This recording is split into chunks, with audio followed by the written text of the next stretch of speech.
tujuan pembelajaran yang akan Ibu capai di bulan tersebut? Oke, untuk tujuan pembelajaran yang saya capai itu ada 3. Yang pertama itu adalah peserta didik mampu menganalisis bukti transaksi keuangan ke dalam jurnal penyesuaian. Ya. Kemudian yang kedua itu peserta didik mampu membandingkan transaksi keuangan yang terdapat di dalam jurnal penyesuaian melalui proses LKPD. Kemudian yang terakhir peserta didik itu mampu menyajikan atau mempresentasikan hasil dari LKPD tersebut. Jadi ada 3 ya Bu ya? Iya. Pertama adalah menganalisis bukti transaksi dulu, kemudian membandingkannya, dan yang ketiga adalah menyajikannya atau mempresentasikannya. Selanjutnya yang kedua, kira-kira area pengembangan apa yang tidak dicapai nanti dalam proses pembelajaran? Oke, area pengembangan yang saya ingin capai itu adalah pembelajaran berdiferensiasi. Terutama di kelas 12 hari ini yang akan saya terapkan itu lebih berfokus pada diferensiasi konten dengan membagikan berbagai sumber belajar sesuai dengan gaya belajarnya dan diferensiasi proses. Jadi ada nggak strategi yang nanti Ibu persiapkan untuk bisa mencapai area pengembangan ini dengan lebih maksimal? Oke, untuk strategi yang saya sudah lalui, yang pertama itu saya sudah melakukan asesmen diagnostik kognitif maupun non kognitif. Jadi saya dengan asesmen itu saya sudah memetakan siswa. Terus yang saya lakukan di diferensiasi ini adalah berdasarkan kesiapan belajar. Jadi satu kelompok itu terdiri dari beberapa siswa yang memiliki kemampuan yang berbeda-beda. Ada yang kemampuannya tinggi, kemampuannya sedang, juga kemampuannya yang kurang. Nanti yang kemampuannya tinggi dia akan menjadi leader yang mengayomi mulai menjadi tutor sebaya. Jadi nanti Ibu akan melakukan pembelajaran diferensiasi yang berbasis konten dan proses. Kemudian ini dipetakan berdasarkan kesiapan belajar murid-muridnya. Jadi Ibu udah punya gitu ya anggota kelompok mana yang nanti tidak mengumpul begitu mungkin dengan satu kelompok saja. Jadi karena hasil diagnosisnya itu waktu ini ada 8 orang yang nilainya 95 ke atas, jadi saya ambil 8 kelompok yang berbeda. Jadi orang-orang yang nilainya tinggi itu akan menjadi leader di masing-masing kelompok. Ya, jadi sisanya kalau anggotanya 5 orang berarti 2 orang yang dari kemampuan yang sedang, kemudian 2 orang lagi dengan kemampuan di luar rata-rata. Yang saya harapkan adalah leadernya ini selain dia sebagai pencetus, dia juga sebagai tutor sebaya, biar seimbang di antara kelompok satu dengan kelompok lainnya. Oke ya, berarti sudah lumayan ya Bu ya strateginya dan persiapannya. Ada nggak lagi Bu yang dipersiapkan, misalnya Ibu mempersiapkan LKPD-nya mungkin atau mungkin medianya, bagaimana itu persiapannya? Kalau yang tadi saya bilang kan definisi konten, sumber belajarnya sudah saya siapkan. Mulai dari YouTube itu yang mau belajar sesuai gaya belajar sebenarnya, tapi ada juga yang berupa artikel ataupun PowerPoint.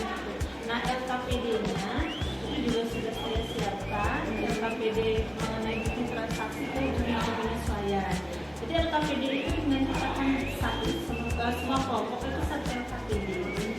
Cuma di prosesnya itu kan berbeda-beda sesuai dengan kemampuan siswa dan masing-masing.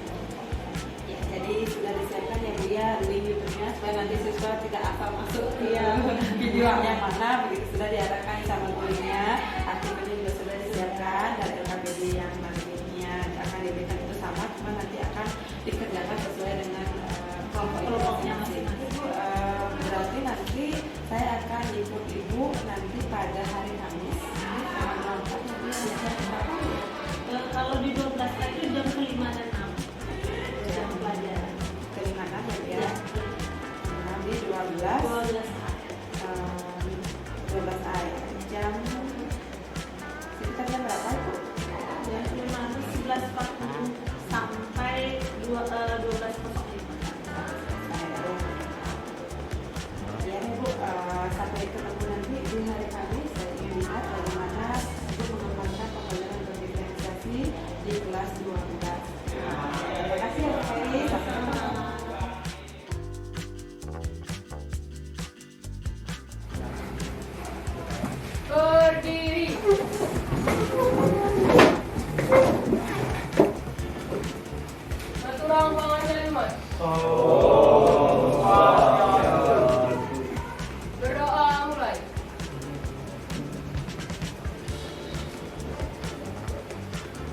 berdoa selesai. Bagaimana kabarnya hari ini? Baik? Terima kasih sudah mendengarkan. Dan coba dilihat tampilan Jakarta. Karena tadi bilangnya baik, sekarang Ibu mau nanya satu-satu. Sekaligus mengabsen. Ada yang tidak ada lagi? Siapa saja? Satu-satu absen berapa? Kamu absen berapa? 15. Kenapa? Sakit aja? 26 bisa 26. 20 kenapa? Terus? 26. Bisa 27 kenapa? Ada lagi? Tidak ada yang tidak lagi? Oke, ya. Selanjutnya, kabar kalian bilang baik tadi. Coba sekarang Ibu tanya Riko yang kemarin tidak hadir. Oke, Riko, gimana keadaan untuk kabar hari ini, Riko? Ini berdiri, Riko. Gimana keadaannya, Riko, kabarnya hari ini? Mau sembuh. Sudah sembuh? Baru sembuh. Kemarin sakit apa? Itu doang bilang Bu. Batuk sama pilek. Beneran? Beneran. Ada yang silakan duduk. Ada yang merasa sedih hari ini? Ada Ada siapa yang merasa sedih? Coba Bangga Bu. Bangga. siapa yang merasa sedih? Bangga. Siapa? Siapa merasa sedih? Ada yang merasa apa-apa? Yang merasa senang siapa? Coba. Satu dulu. Ayo, kenapa kamu senang? Ayo berdiri terus. Kenapa kamu senang hari ini? Oh, senang karena proyeknya sudah selesai. Kalau sudah selesai proyek ya? Laporan proyeknya. Oke, terima kasih ya bos. Berikan tepuk tangan. Nah, anak-anak, kita sudah membuat kesepakatan kelas sebelumnya. Sekarang hari Kamis, coba cek dulu pakaiannya kalian. Coba cek. Yang belum pakai udeng, hari Kamis harus pakai udeng. Sesuai dengan kesepakatan kelas kita. Ayo, pakaian cewek-cewek udah kebayanya? Coba lihat di sekitar. Sudah bersih atau belum? Sudah. Sudah? Bagus, pakai udengnya. Yang lagi kayak gitu ya, sesuai kesepakatan kelasnya. Ya Bu. Mengenai apa? Nota? Pembelian. Ya, benar. Di dalam nota pembelian terjadi transaksi seperti apa pada gambar tersebut? Membeli barang. Membeli? Barang. Barangnya berupa apa? Perlengkapan. Ada kertas HPS, ada buku ini, kemudian ada buku tulis. Kalau di dalam akuntansi, barang-barang ini termasuk ke apa? Perlengkapan. Dan adalah tergolong Harta. Pipa. harta atau aktiva. Lanjut. Silakan. Gambar tersebut tentang apa?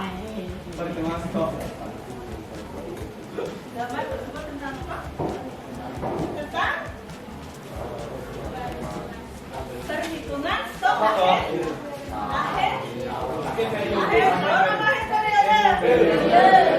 periode. Tadi kalian membeli, kemudian sekarang di akhir periode ternyata stok kertasnya hanya 1.000. Poinnya menjadi 10. Nah, yang mau tanyakan adalah apa hubungan kedua gambar tersebut? Apa hubungan kedua gambar tersebut? Tadi belinya 3.000, ternyata kertasnya hanya sisa 1.000. Kemudian mau poinnya kita beli 11, ternyata sisa 10. Buku tulisnya kita beli 11, ternyata tidak ada sisa alias habis. Apa hubungan kedua gambar tersebut? Peralatan berkurang. Peralatan berkurang. Peralatan berkurang. Benar peralatannya berkurang? Salah. Masih kurang tepat. Sedikit lagi. Ayo cerita. Hubungan dari kedua gambar itu bisa menentukan jumlah barang yang dibeli dan jumlah yang terpakai. Jumlah barang yang dibeli dengan jumlah barang yang terpakai. Oleh karena itu kita perlu membuat yang namanya Jumlah penyesuaian. Jurnal penyesuaian. Benar sekali, berikan tepuk tangan ke kita. Kedua gambar tersebut akan menggambarkan materi kita hari ini, yakni materi jurnal penyesuaian. Materi sebelumnya sudah neraca saldo, jadi kita lanjut ke siklus akuntansi adalah jurnal penyesuaian.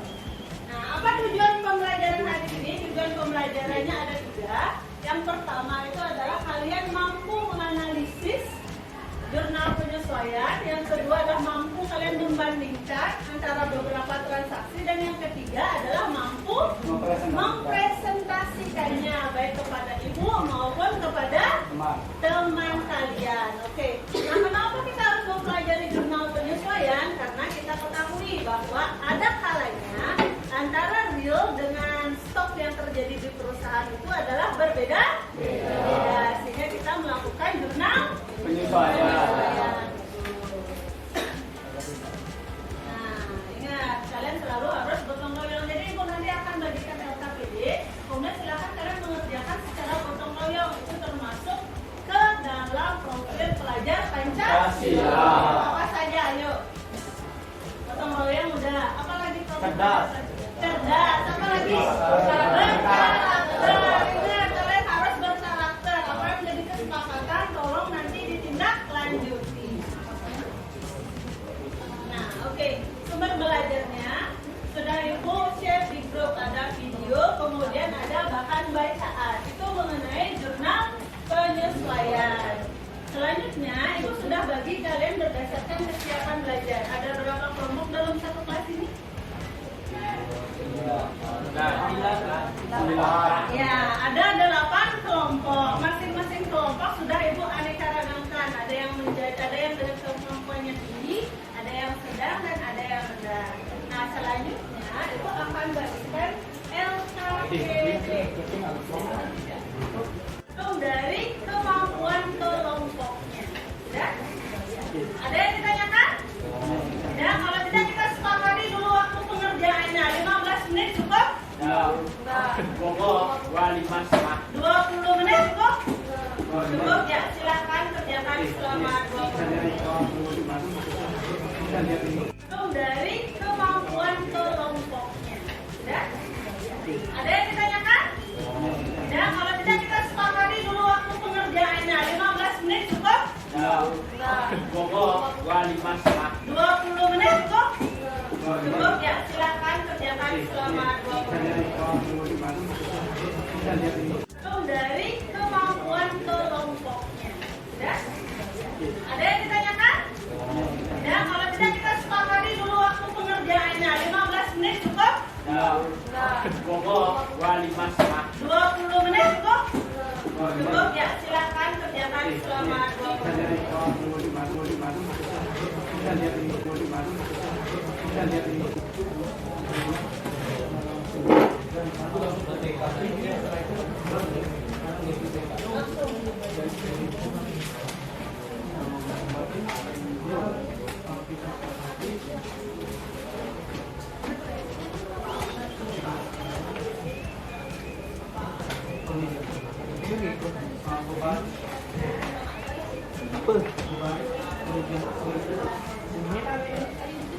Ini yang aneh.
Yang sudah dipakai berapa?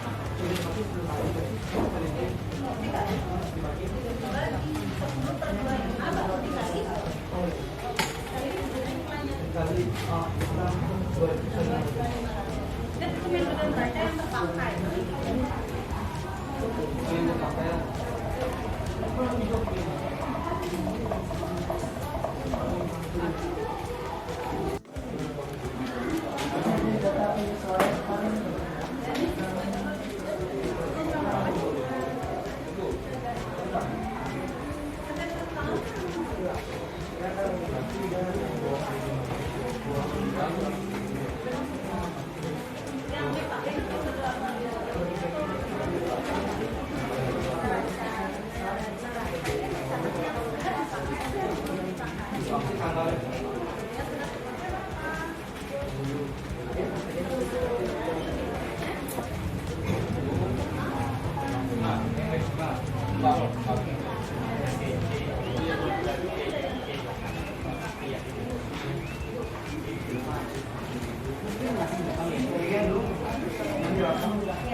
Bu, izin nanya Bu.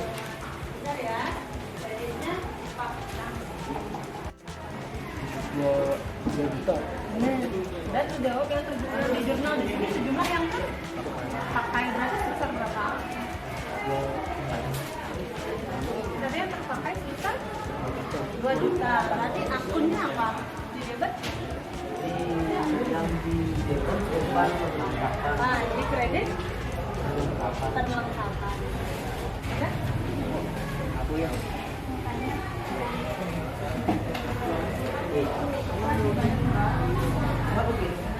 Berarti akunnya berapa? perlengkapan tersisa. Aku bakal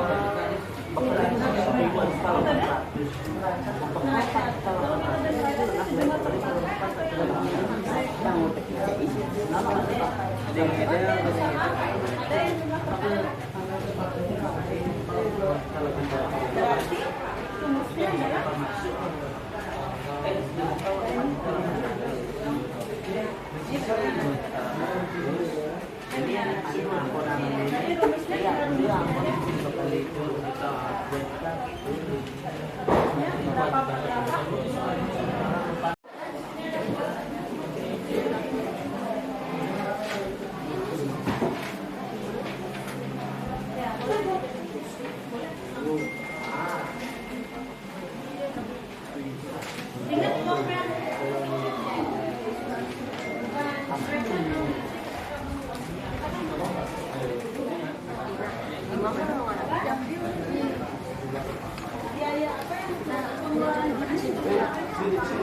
dibayar untuk 25 kali tayang dan tayang sebanyak 10 kali. Nah, di sini kan tidak ada tanggal. Tidak ada tanggal berarti kita pakai yang seperti ini kan iklannya dibayar 25 kali. Si penyewa ini dia bayar iklan yang tayang 25 kali. Nah, baru tayang sekali lagi metode neraca saldo di mana aturan penulisan debit dan kreditnya. Nah, ini kan nggak ada nih. Kalau ada metode neraca saldo yang kalau itu kan artinya bebannya bertambah. Nah, ini kan kalau beban bertambah itu kan debit berarti besar. Nah, dulu iklan dibayar di muka. Nah, itu kan nomor C. Sekarang nomor D.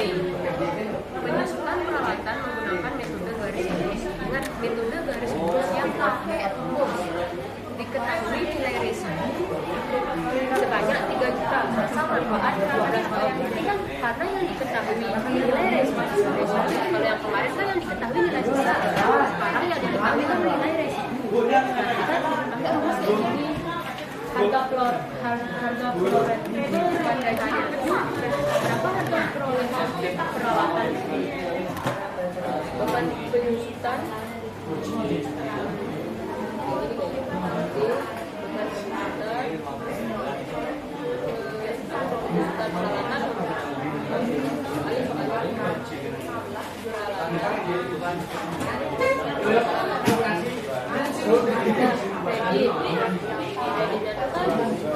aku simulasi penuntutan. Belum, Bu. Kalau waktunya sudah habis, coba lihat ke depan dulu. Sudah? Kita lihat ke depan dulu. Nah, sekarang kita akan melanjutkan dengan presentasi kelompok. Namun sebelum presentasi kelompok, kita ice breaking dulu sebentar ya. Nah, coba hadap ke depan dulu semuanya. Hadap ke depan, bukan berdiri, duduk aja. Tapi posisi duduknya hadap ke depan.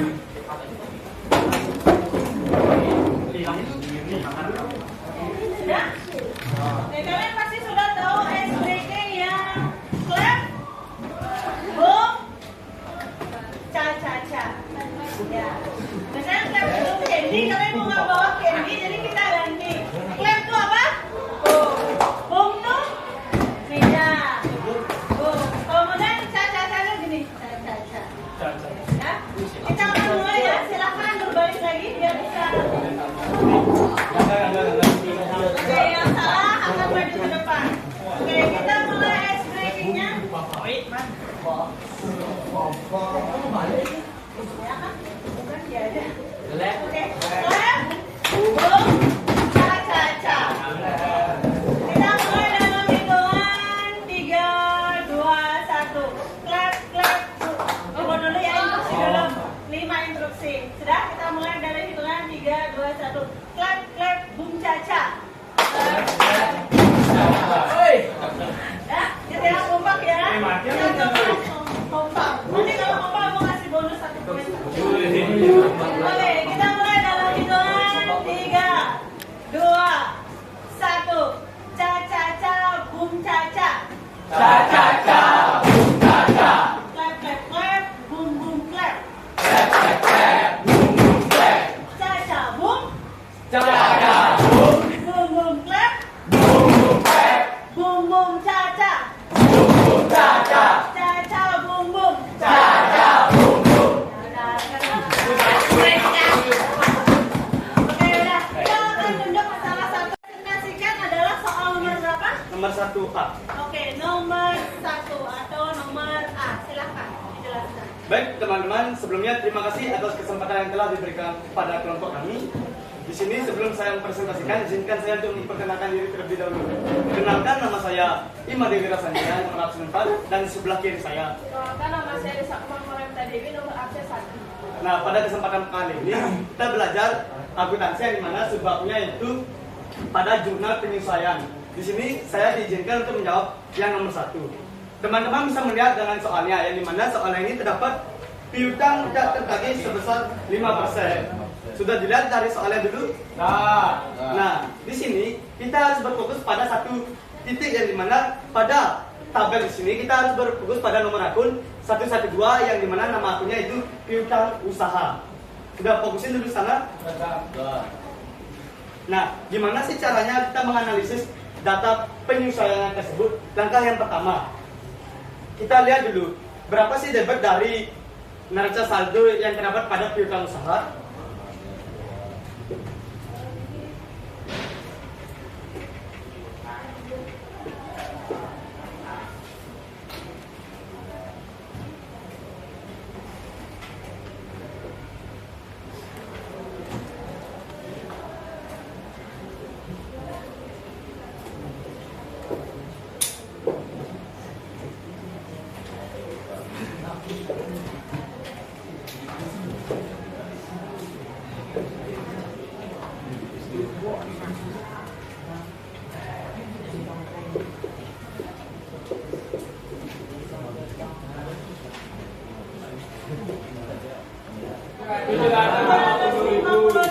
Beban kerugian piutang dan kreditnya adalah cadangan 750.000.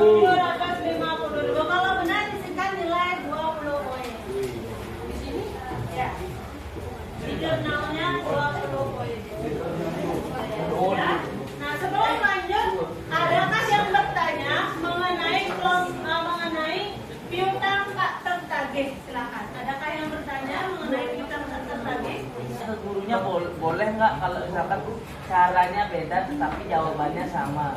Oke, jadi pertanyaan pandai itu adalah kalau bila di sini bentuknya adalah di desimal menjadi pecahkan dari desimal kemudian diubah menjadi pecahan. Pertanyaan Pandai adalah apakah boleh desimal saja tanpa dipecahkan? Siapa yang bisa menjawab angkat tangan? Oke, Gangga silakan. Baik, sebelumnya terima kasih atas kesempatan yang diberikan Bu. Untuk pertanyaannya Pak D itu boleh. Jadi selama dia bentuknya sama, misalnya kita pakai desimal 0,05. Jadi ketika kita kalikan dengan 15 juta, itu hasilnya bakal sama aja 750. Oke, gimana kalian setuju? Setuju. Ya, benar sekali jawabannya. Gangga, berikan tepuk tangan dan Pandai jawab pertanyaannya. Oke,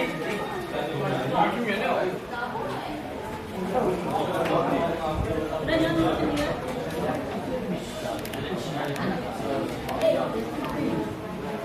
Nah, adik ini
gaji.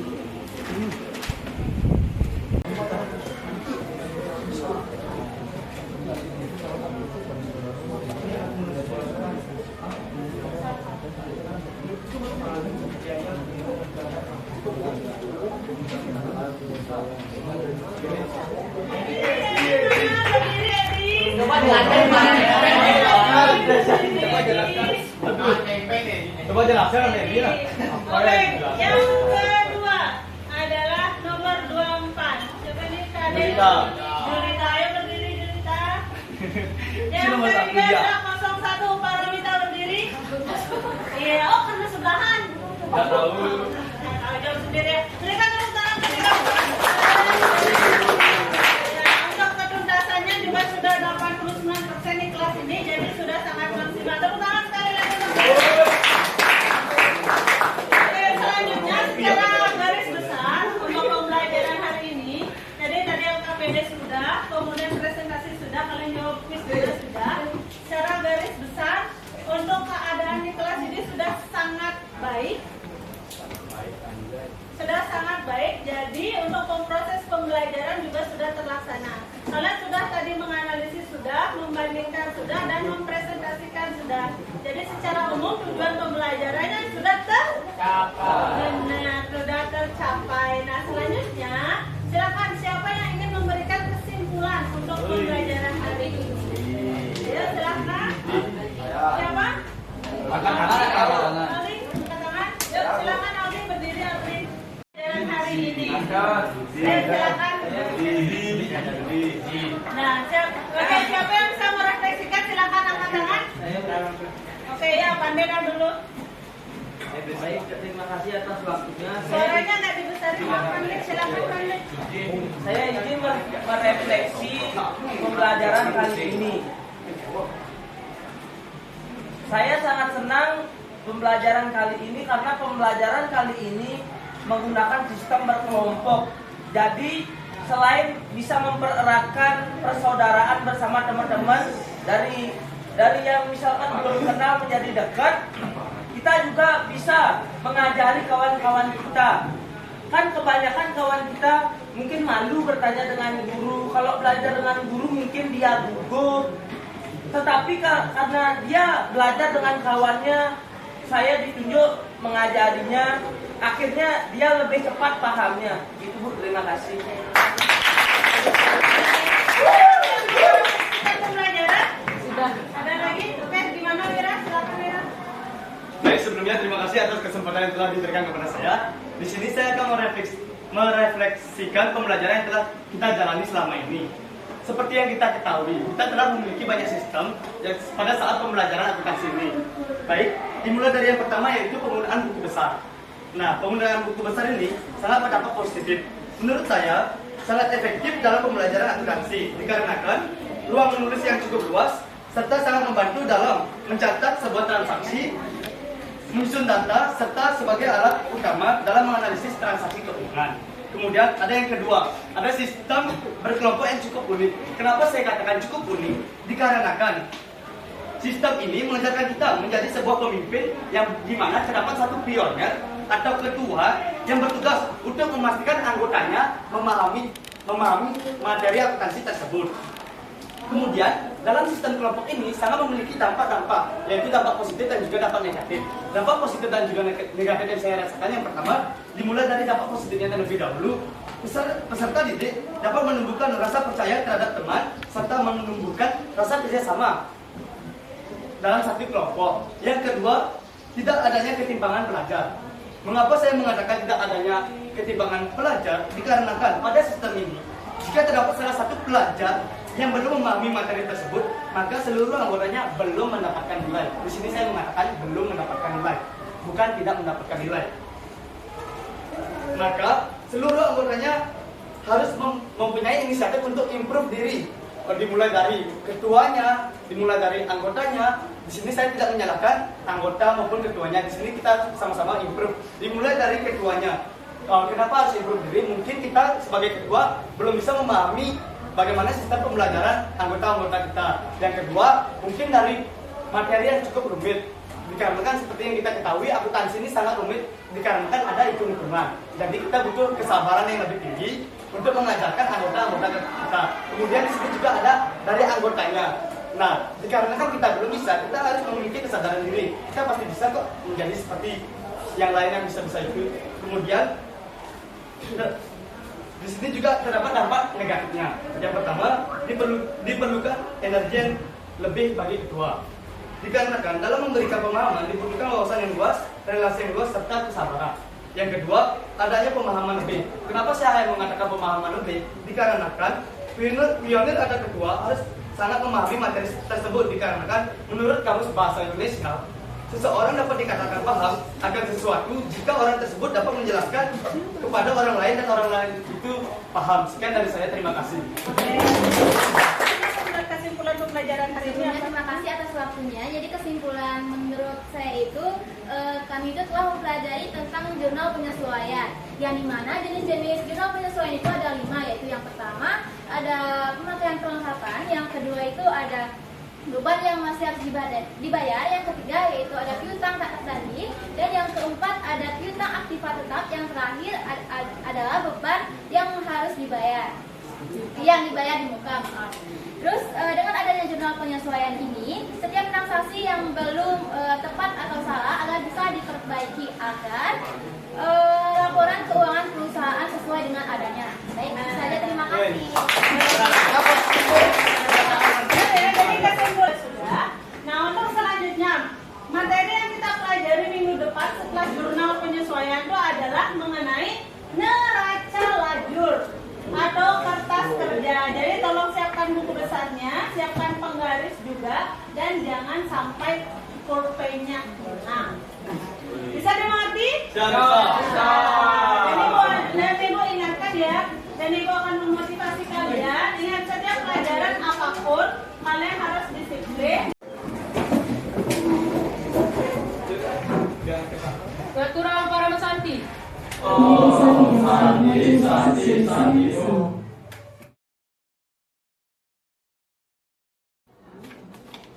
Baik, selamat pagi, Bu Mary, apa kabar? Halo, baik. Jadi tujuan pertemuan kita pada pagi hari ini adalah melakukan percakapan pasca observasi. Nah, kemarin kan saya sudah lihat bagaimana Ibu melakukan pembelajaran di kelas 12A ya, yakni Ibu mengajar tentang jurnal penyesuaian pada siklus akuntansi. Ya, menarik sekali Bu. Kemarin saya lihat lumayan gini anak-anaknya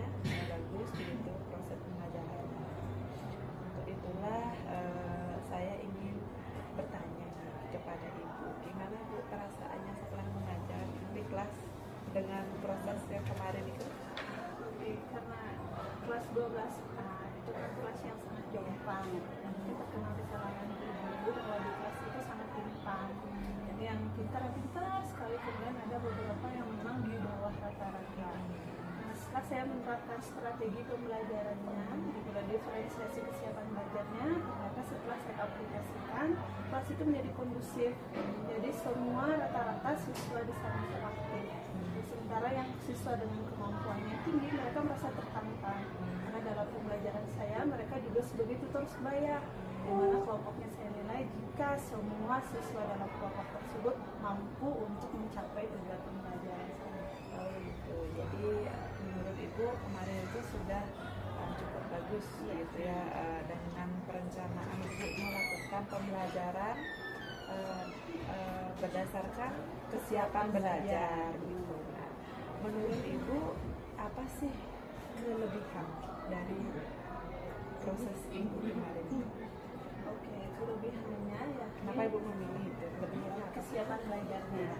Karena awalnya saya diferensiasi gaya belajar, tapi itu tidak maksimal. Awalnya gaya belajar. Benar. Saya coba yang mana sih yang paling tepat. Ternyata setelah berjalannya berdasarkan gaya belajar itu tidak maksimal. Masih ada siswa yang tidak aktif, malah diam dan tidak mengerti apa yang dia laksanakan. Kemudian saya lakukan lagi dengan kesiapan belajar. Ternyata dengan kesiapan belajar siswanya jauh lebih aktif dan sebagainya. Itu yang pertama. Kemudian yang kedua, semua jadi lebih kondusif, ya lebih aktif, lebih kondusif. Kemudian yang ketiga itu semua sama rata. Jadi pada saat saya lakukan podcast di akhir, ternyata 98% semua siswanya sudah menguasai. Sedangkan yang di bawah KKTP sudah saya observasi lebih lanjut pascanya, ternyata mereka ada beberapa yang semakin cek karena podcastnya Oh begitu. Jadi Ibu dapat menangkap ada kelebihan dari tingkat kesiapan peserta didik belajar, kemudian hasil belajarnya juga meningkat. Maka Ibu mengubah dari pembelajaran berdiferensiasi berdasarkan gaya belajar itu, Ibu alihkan menjadi kesiapan belajar begitu ya, lebih kondusif ya. Kira-kira ada nggak Bu kelemahannya dari yang Ibu rasakan dari proses kemarin itu? Apa sih Bu kira-kira kelemahannya? Karena menurut saya kelemahannya adalah ketika saya bagi kelompok tersebut menjadi beberapa bagian berdasarkan kesukaan belajar, tentu siswa yang di atas rata-rata ini komplain awalnya. Oh gitu. Iya, Karena kenapa komplain demikian? Ya, kenapa demikian? Karena saya nilai berdasarkan mereka berhasil, semua siswa di dalam kelompok tersebut mampu mencapai tujuan belajar. Sementara mereka kan lebih cepat mencapai tujuan pembelajaran prosesnya dibandingkan yang lain. Jadi mereka komplain kenapa harus disamakan dengan yang lainnya. Oh begitu. Ada reaksi begitu? Ada banyak reaksi ya, mereka dari beberapa komplain. siswa ya yang kemampuannya di atas rata-rata. Kalau kejadiannya seperti itu, kira-kira apa nih Bu solusinya supaya anak-anak tidak komplain? Oke, setelah saya yang pertama saya bicarakan kepada mereka siswa yang komplain bahwa tujuan pembelajaran ini bukan per individu, ya, tetapi ini adalah berkelompok sehingga mereka bertanggung jawab lebih sebagai tutor. Yang jelas solusi saya itu yaitu mereka sebagai tutor, di mana prosesnya itu lebih panjang, menganalisis soalnya lebih panjang, sehingga mereka tidak merasa bosan di dalam kelas. Dengan mengajarkan kepada siswa yang belum mengerti atau kurang paham, mereka akan mendapatkan nilai tambahan ya sebagai puncak poinnya mereka. Nah itu mereka merasa tertantang dan tidak merasa komplain lagi karena ada nilai tambah ini saya penambahan poin ketika kelompok saya berhasil. Berarti waktu itu tentunya Ibu rasanya tidak menjelaskan di awal ya, sehingga terkesan anak ini nggak tahu nih alurnya kayak gimana begitu. Jadi Ibu melakukan percakapan dengan siswa supaya mereka lebih paham. Ini loh yang akan kita lakukan, ini nanti akan kalian dapatkan. Ini kerja tim Bu ya? Iya, kerjasama.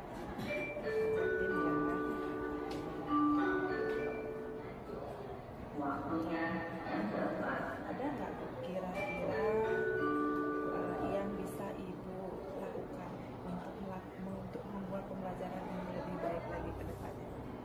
Oke, yang pertama sebenarnya menyesuaikan ya saya apa yang kita pelajari dengan apa yang strategi yang harus kita cetuskan karena masing-masing siswa siswa itu beda karakter, masing-masing kelas itu juga beda-beda.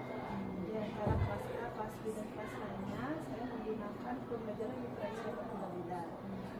Kemudian yang kedua, bisa diulang sih, Apa kira-kira yang bisa ibu lakukan ke depan jika misalnya ibu ingin meningkatkan, tentunya pasti ingin ya meningkatkan pembelajaran begitu dengan yang tadi ibu kan sudah menemukan kelemahannya itu adalah di bagian kerja kelompok, ada anak-anak yang komplain gitu. Nah, untuk mengantisipasi komplain ini ibu melakukan percakapan dengan siswa. Selain itu adakah lagi strategi yang ibu lakukan supaya keaktifan peserta didik ini terus meningkat?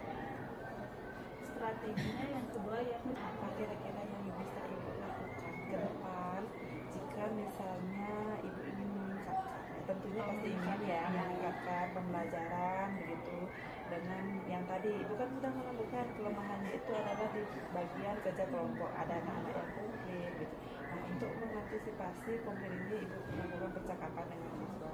Selain itu adakah lagi strategi yang ibu lakukan supaya keaktifan peserta didik ini terus meningkat? strateginya yang kedua yakni saya menggunakan challenge. Ada yang begitu ibu? Ya, challenge. Jadi masing-masing kelompok saya berikan quiz yang sama, di mana challenge-nya itu adalah poin beruntun. Misalnya, soal yang pertama ada 8 peserta. Siapa yang nomor pertama benar, kemudian bisa menjelaskan dengan tepat, dia akan mendapatkan poin 100. Kemudian jika kelompok yang kedua, dia akan menurun menjadi 90. Jadi mereka akan bersaing secara sportif. Seperti itu. Menurut saya itu adalah solusi yang bagus. Berarti game based learning Iya. yang dipakai ya. Nah, ada challenge nih untuk lebih mengaktifkan ya itu strategi yang gitu sih Bu ya, dengan kondisi apalagi yang kemarin di kelas seperti itu. Jadi mereka akan berkompetisi secara sehat untuk mendapatkan poin-poin ya bersaing dengan teman-teman. Jadi menumbuhkan jiwa-jiwa kompetisi juga ya di dalam kelas tersebut. Kerjasama gotong royong. Baik Bu, tadi Ibu sudah menyampaikan sih kelebihan dan kelemahan, kemudian solusi yang bisa Ibu tawarkan atau Ibu cari untuk menghadapi kelemahan tersebut dan meningkatkan pembelajaran. Kalau dari saya sih kemarin melihat Ibu setelah observasi itu memang ada, saya lihat karena saya juga kebetulan mengajar di kelas itu gitu. Memang terlihat anak-anak itu aktif ya, aktif di antara kelompoknya itu mengajari yang kurang mampu ya. Jadi dia kayak guru di kelompok itu, ini loh gini loh caranya. Cuman yang di bagian belakang itu rasanya kurang terfasilitasi ya, kurang terfasilitasi yang di kelompoknya itu ya, Pandi yang di belakang itu tidak semaksimal yang di depan. Benar. Karena leader yang di depan itu berbeda dengan leader yang di belakang kualitasnya. Tapi saya lihat kuantitas atau jumlah anggota kelompok di belakang itu lebih sedikit dibanding yang di depan, karena mungkin kemampuannya lebih tinggi, dapat muridnya lebih banyak, dapat teman-temannya lebih banyak untuk yang mereka ajari. Apakah begitu? Mungkin itu ininya pengaturannya supaya terfasilitasi mereka. Cuma saya lihat yang di belakang itu yang kurang terfasilitasi, kayaknya masih ada hal-hal yang belum mereka ketahui begitu, tapi keburu selesai di pembelajarannya gitu, dibanding dengan yang di depan. Saya lihat Ibu, tapi secara keseluruhan sih saya lihat dengan model pembelajaran berdasarkan kesiapan belajar ini sudah bagus sekali untuk memfasilitasi murid-murid yang heterogen, misalnya ada kemampuan yang timpang dibanding teman-teman. Ini sudah bagus persebaya, dia artinya tidak perlu menunggu dari gurunya yang menjelaskan, karena memang materinya cukup lumayan kompleks ya, kesamaan dasar, apalagi ada jurnal penyesuaian.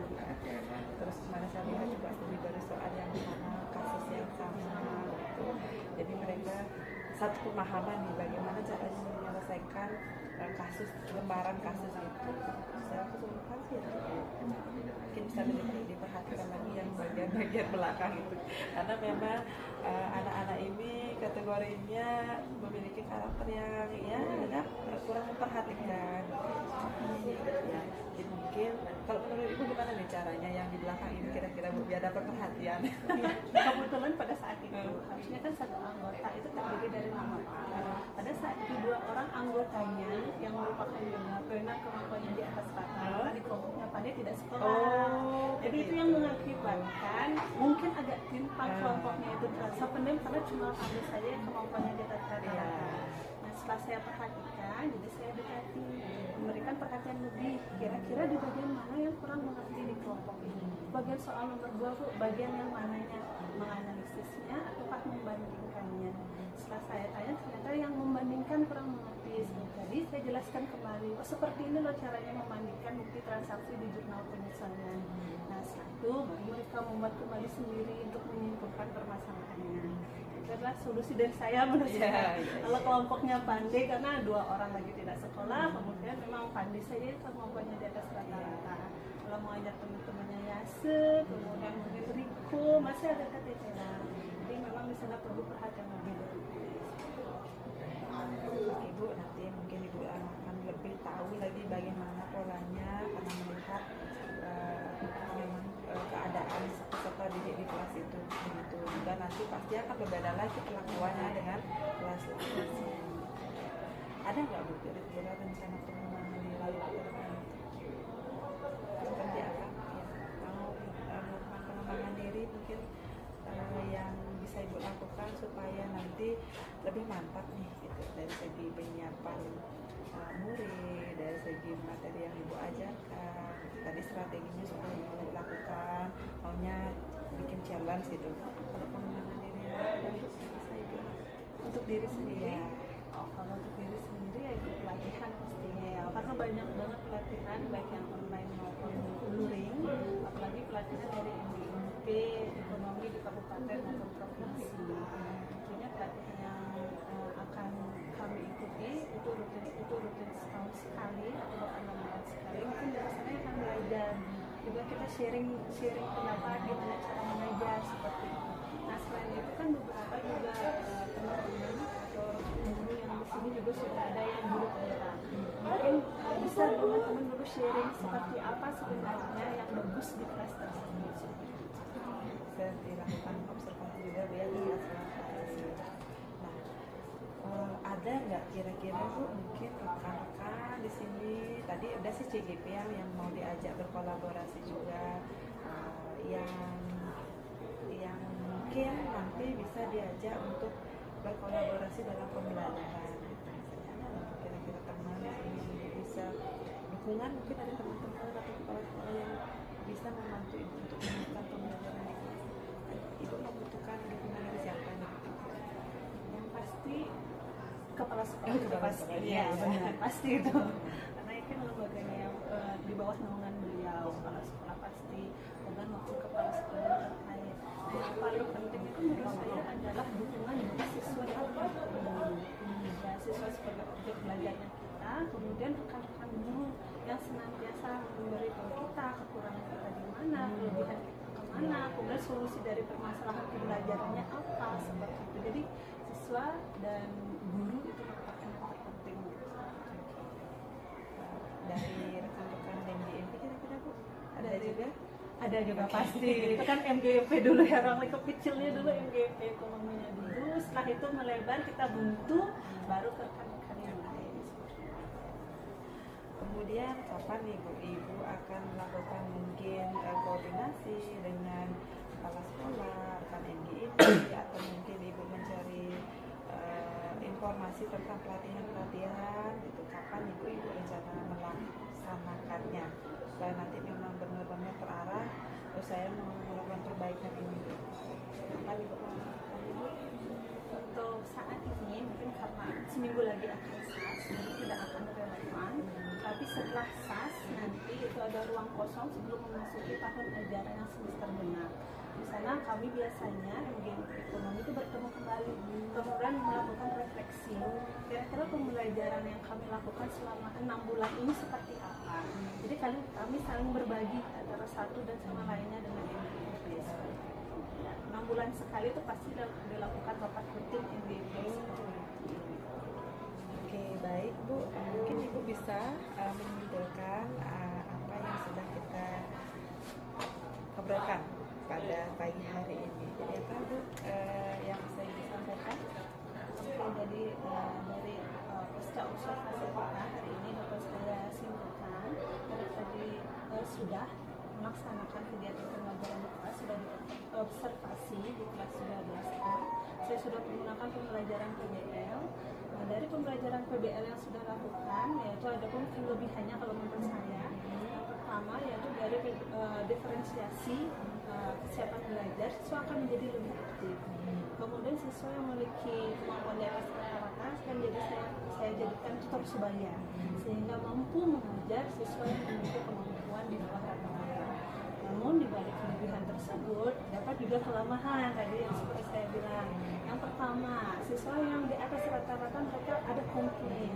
Kenapa kami disamaratakan seperti itu? Kemudian yang kedua, ada satu kelompok yang ternyata anggota kelompoknya tidak datang pada saat pembelajaran, sehingga mengakibatkan kurang aktif di kelompok tersebut. Jadi satu kelompoknya pandai. Nah, dari kelemahan tersebut, solusi yang saya tawarkan adalah yang pertama, dari yang kelompoknya pandai terlebih dahulu, yang kekurangan anggota kelompok, itu saya melakukan pendekatan yang lebih aktif di kelompok tersebut, karena kemampuannya di atas rata-ratanya cuma satu. Dengan melakukan pendekatan yang lebih, tentunya saya akan menguatkan mereka memahami materi yang akan dipelajari. Nah, yang kedua, dari siswa yang aktif tersebut saya akan menggunakan challenging, yaitu quiz untuk yang PBL. Jadi challenge-nya ini saya samakan soalnya, kemudian ketika mereka bisa, anggota yang kelompok pertama yang bisa, saya akan berikan nilai 100, untuk kelompok yang kedua 90, dan beruntun setelahnya. Nah, setelah solusi itu saya terapkan, ternyata jauh menjadi lebih aktif seperti itu. Nah, untuk pembelajaran tentunya saya tidak mungkin sendiri. Saya butuh dukungan dari pihak kepala sekolah, rekan guru, ataupun MGMP ekonomi di sekolah saya. Nah, setelah yang kami lakukan biasanya setelah 6 bulan sekali pembelajaran, setelah SAS atau setelah SAT, kami akan melakukan musyawarah atau pertemuan. Jadi dalam pertemuan selama 6 bulan sekali ini, kita akan membahas refleksi apa sih yang terjadi setelah 6 bulan pembelajaran. Jadi kami masing-masing bercerita apa kelebihan pembelajaran kami, apa kekurangannya, kemudian permasalahan siswanya seperti apa, sehingga kita mengambil solusi untuk di semester selanjutnya. Sama kayaknya yang pengembangan diri yang mengikuti pelatihan itu Ya, juga itu tambahannya juga lagi pengembangan satu diri. ya di catatan saya. Baik Bu, Ibu tadi juga sudah menyampaikan kesimpulan dari pertemuan kita pada pagi hari ini, baik kelebihan, kelemahan, solusi yang ditawarkan, dukungan dan rencana pengembangan diri itu ke depannya. Gitu.